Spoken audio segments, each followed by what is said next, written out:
Fago Franklin III with New Stitch Media. I'm right here with a special guest from the WNBA, Loryn Goodwin. First and foremost, how you doing today? I'm doing great. How are you? I'm well. I'm well. I can't complain. I can't complain. So I know there are a lot of different things going on in the world. First and foremost, I want your take on the different protests going around the world. How you personally feel about all these different protests and different changes that are happening in America as we speak right now. I think it's great. I think there's a need for change, and America has not been, it was based off of slaves, creating things for people just based off their skin color, and I don't agree with it. And I think that if this is this revolution or civil war, whatever we're living through, pandemic, all this stuff that we're living through is going to help change the climate of, and, how just everyday life for people and make everything equal for everybody. I'm not saying like giving an upper hand or making things easy, but making it just give everybody the same playing field to be successful in life. And if that all of this stuff is going to change that and help that, then I completely agree with it. And I think it couldn't have happened at a better time. So with everything going on, how have you been adjusting with getting training and making sure that you physically right for whenever sports do start back up? I've been training with Irvin Rowland, and he trains a lot of NBA players. He has like 15 years of experience, and also with Eric Gordon. He actually put me on with Irv, and I've been training with them all summer. So it's been super helpful for me. And we've been able to find gyms throughout this time period. It's been tough a little bit, but we've found gyms every week. And yeah, I can't wait for my season, their season, and just to see how successful everybody is after all this work we've been putting in together. In your journey, what obstacles that you had to overcome in order for you to become the person that you are today? A lot of adversity in college. I transferred multiple times. I had a coaching change. Coaches were fired. One didn't have my degree plan. I had to transfer to get to where I wanted to be. I wanted to be a professional athlete, and transferring helped me do that. I'm not saying, I'm not going to say everybody transfer if you're not, where you need to be, but that was just my story. And so that was really tough on me. And then I would say also just being a professional athlete, being overseas away from my family 9 months out of the year, it brings a toll. It puts a toll on you. And I don't get to see my brothers, grow up, and I don't get to watch all their games and stuff. But I think it's been super fulfilling for me over this time period to be able to be around my family all this time and like make up for lost time whenever I've been gone for the past 9 months in the past 2 years. So. I know you're very close with your family, and a video of you and your brother just went viral. How did that make you feel when you kind of put your brother on the spot after making that phenomenal catch? I mean, his personality showed through in the video. He's super confident, super competitive, and I told him thank you yesterday, because if it wasn't for him, I wouldn't have even, had this interview right now with you probably. So. I don't know. I don't want to, I love how much attention and everything it's brought, and it's been fun doing all these interviews and stuff. But honestly, it's all because, my brother decided to say, hey, take this video. So give it to him. Well, who is your favorite person and why? As far as basketball is concerned, who did you look up to? Guys, I would say Michael Jordan, Kobe Bryant, of course, are my two favorites. I love Kyrie Irving's game. Mm-hmm. On the girls' side, Diana Taurasi has been like the main person. Sue Bird, those are my two for sure. And then also Skylar Diggins, and I met her in person, and she's a really good person. And she kind of helped me throughout my time with the Dallas Wings, and I still talk to her every now and then now. So I'd say those three people on each side.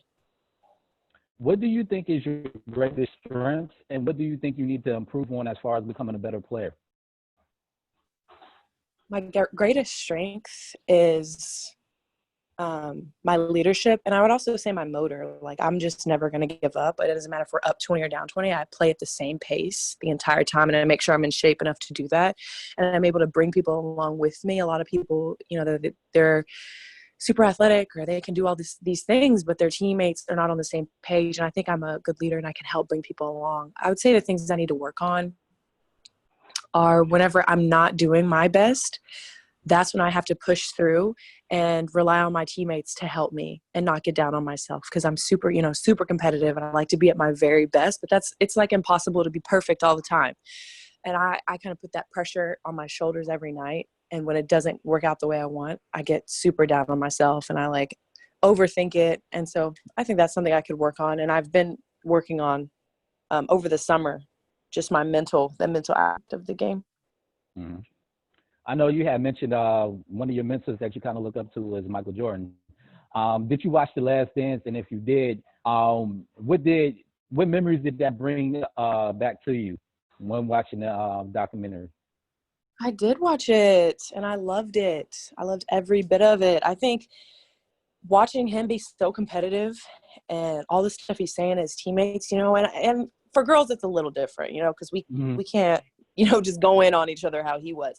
But it kind of shows that now the game has changed so much. Like, people are more sensitive. You can't say as many things. You have to kind of cater to different players. Back then it just was what it was. Like, we're going to do what we have to do to win.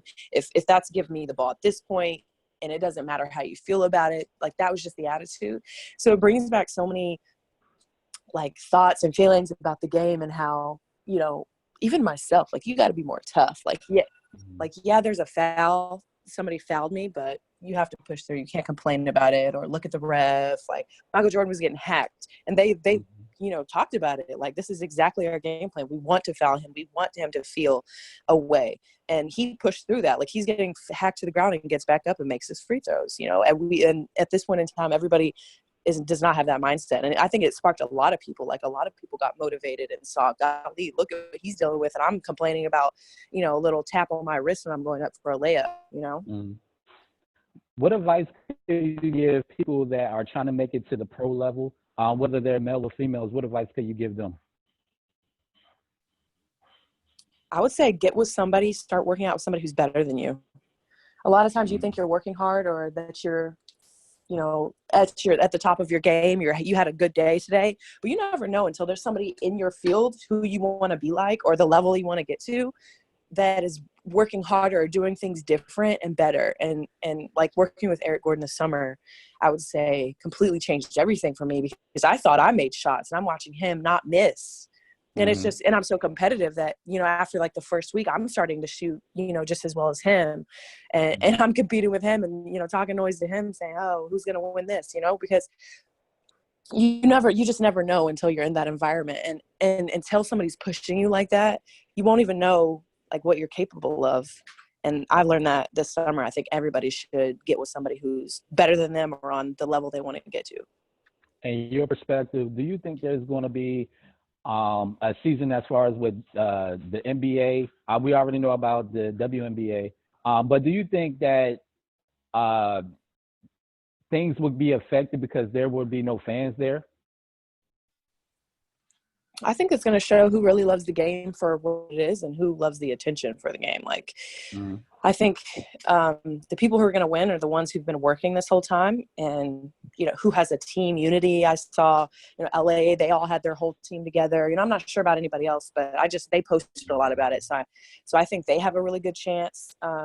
It just depends on what people have been doing whenever the camera is not on. And when there's no fans there, it's going to come down to your training and what you've been doing this whole time. So whoever's been working, it's going to show, and they're probably going to win the whole thing. And my last question is, what advice could you give people about taking the leap of faith, going towards their dreams? I'm kind of in that mode now. I'm like, I feel like I have everything at my fingertips, and it's kind of like I have to make that jump. I can't care what people think. I just have to go for what I want. And so I would say everybody else, you just have to do that too. I'm right there with you, and I'm at the brink of, even more success than I have now. And I think you just have to go for it no matter what. And if you fail, it's not even, Michael Jordan said, you didn't win. You can't be successful until you fail. And, you're going to be more successful the more you fail, because the more you're going to like try to reach your dream. So I think that you just have to go for it. Thank you for allowing me to speak with you. I definitely love what you're doing. I love your ambition and I love your passion for the game. So I definitely appreciate hearing your story a little bit. And we'll definitely stay in touch, my friend. All right. Thank you so much for having me. Yes, ma'am. Yes, ma'am. God bless. Bless. Bye. Bye-bye.